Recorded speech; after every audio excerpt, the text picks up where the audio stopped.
Bonjour frères et sœurs et bon dimanche à vous. J'espère que vous avez passé un agréable week-end.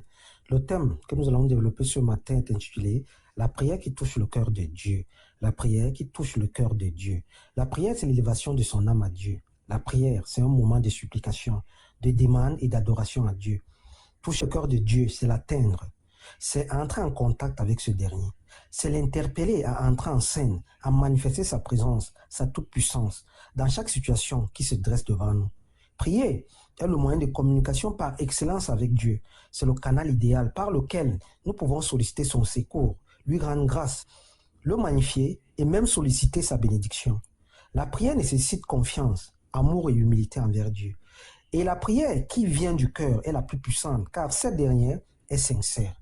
Cependant, nous, enfants de Dieu, avons un véritable problème aujourd'hui. C'est que nous ne saisissons pas véritablement la portée de notre statut d'enfant de Dieu, alors que Dieu promet la paix et le bonheur à tous ses enfants. Malheureusement, nous vivons le contraire de ce qui est planifié par Dieu. Ceci est dû à certaines postures que nous adoptons lorsqu'il s'agit de prier, car la bonne attitude favorise l'exaucement et la moins bonne ne nous connecte vraiment pas à Dieu. La prière nécessite une concentration parfaite, beaucoup d'humilité, car l'homme ne peut rien exiger de Dieu. Et pour véritablement toucher le cœur de l'Éternel, nous devons toujours nous référer à sa parole, afin de collecter certains indices pour mener à bien nos prières. D'ailleurs, Jean 15, le verset 7 déclare, « Si vous demeurez en moi et que mes paroles demeurent en vous, demandez ce que vous voudrez et cela vous sera accordé. » Voilà pourquoi les psaumes et les versets bibliques sont une aubaine lorsque nous les utilisons dans nos prières. Ensuite, le fait d'être enfant de Dieu nous donne accès à plusieurs privilèges, ignorés sûrement de plusieurs d'entre nous. Avons-nous déjà remarqué le comportement des fils et des filles d'un chef d'État? Jamais il ne demande une audience, un rendez-vous pour communiquer avec le chef d'État, ni pour acquérir un certain nombre d'avantages, de faveurs auprès de ce dernier. Ils n'ont pas besoin de s'agiter pour entrer en contact avec le président, comme certains ministres ou toute autre personne. Ils ont encore moins besoin d'élever la voix pour être écoutés ou entendus par leurs pairs. Voilà où réside leur force. Et ces derniers savent que ce qui est acquis est acquis. Voilà pourquoi ils sont si confiants.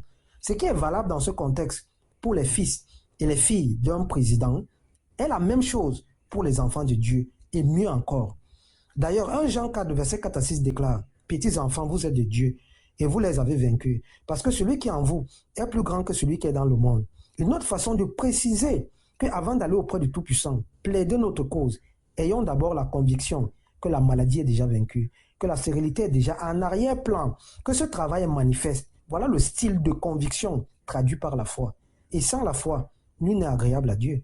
L'Écriture nous démontre clairement dans Daniel 6 que Daniel était un homme de prière et cette dernière l'avait transformé en un homme d'une foi tellement grande que lorsqu'il a été jeté dans la fosse aux lions, il n'a pas prononcé un mot.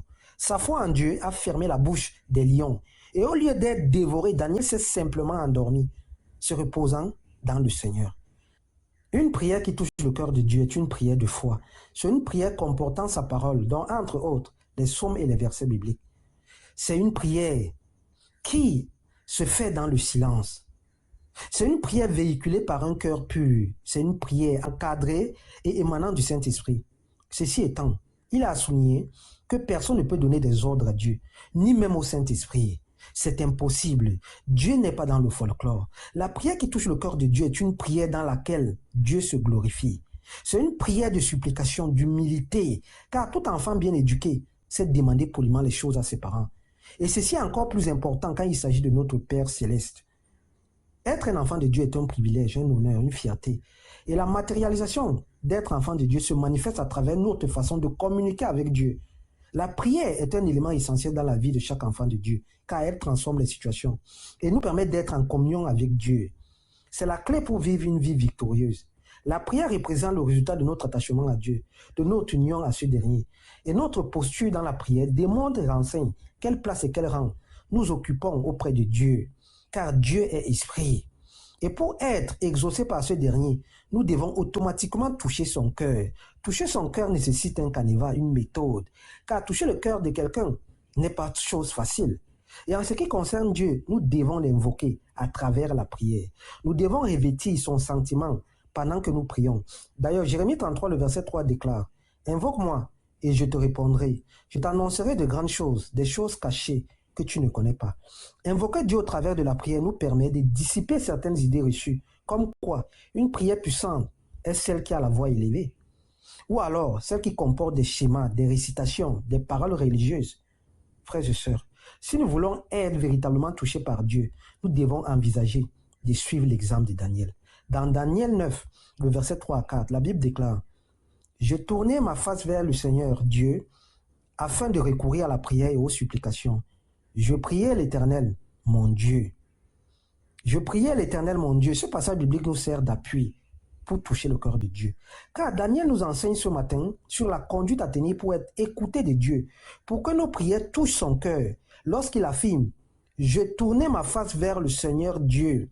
Le secret pour toucher véritablement le cœur de Dieu réside dans le fait de se connecter à lui, de dépendre de lui, de s'abandonner à lui, d'avoir à l'esprit l'immensité de sa grandeur. Nous devons évoluer sur la même longueur d'onde que Dieu afin de mieux communiquer avec l'Éternel.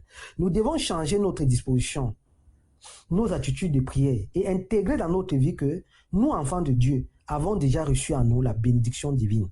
Cependant, pour grandir spirituellement et toucher véritablement, constamment le cœur de Dieu, nous devons éviter de marcher comme des aveugles. Nous devons plutôt tirer profit de la parole de Dieu pour discerner ce qui est agréable et bon à Dieu dans nos prières.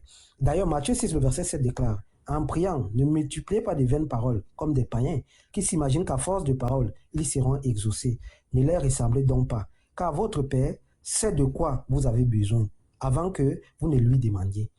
Frères et sœurs, apprenons à prier comme notre Seigneur Yeshua Mashiach. Ce dernier priait de façon simple et le Saint-Esprit agissait.